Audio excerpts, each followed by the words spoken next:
in ka badan 2,000 oo san ayaa qaadatay in la dhameystiro derbigan. The Great Wall of China, derbiga weyn ee Shiinaha ma ahan kaliya gidaar dhoobo ah, waa dhismihii ugu weynaa ebed gacan aadana dhistay. Dadka qaar waxay yiraahdaan dayax ayaa laga arki karaa, kuwa kalena waxay ugu yeeraan xabaashii ugu dheereed dunida.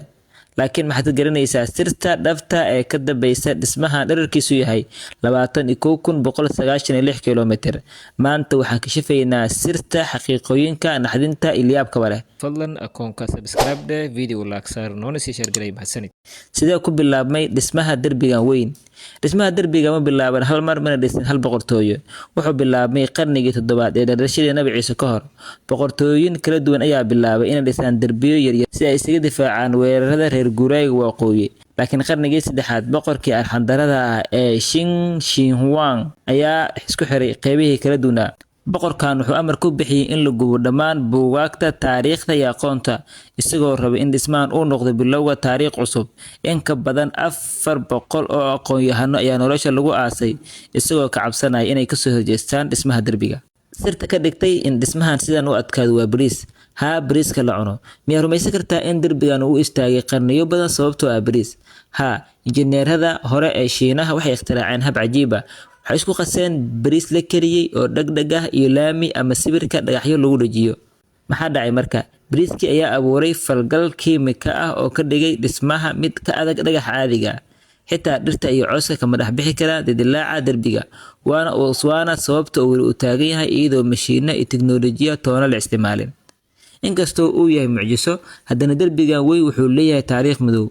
waxaa looga yeeraa xabaashii ugu dheer dunida sababtoo ah in ka badan 1 milyan oo qof ayaa la rumaysan yahay inay ku dhinteen dhismihiisa. shaqaalo isugu jiray beeraley, askar, maxaabiis waxay u dhinteen gaajo, qabow iyo daal aad u daran. waxaa jira sheekooyin sheegaya in shaqaalihii dhintay qaarkood uu dhex aasay gidaarka gudihiisa si loogu xoojiyo dhismaha.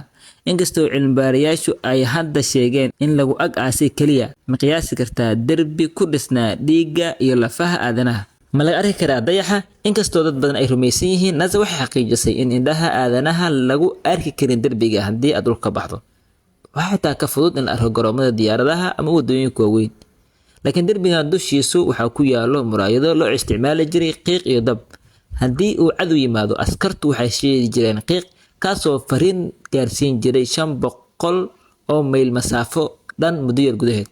ma ogtahay maanta waqtigan la joogo in 30% derbiga uu lumay? dadka deegaanka ayaa sanado badan u isticmaali jiray derbiga inay ku dhistaan guryaha ama moorooyin ay u samaystaan xoolahooda. derbiga weyn ee Shiinaha maanta waa astaan muujinaysa adkaysiga qofka aadanaha ah. inkastoo uu istaagay inuu kala qaybiyo dadka, maanta wuxuu noqday meesha ay malaayiin qof isugu yimaadaan si ay u daawadaan mucjisada taariikhiga ah. adiga ma isleedahay derbigan wuxuu ahaa mid loo baahnaa mise wuxuu ahaa khasaare naf iyo maalba leh? saaxiib, haddii intaan la soo gaartay, fadlan akoonka subscribe dhe video like saar noona sii share garay mahadsanid.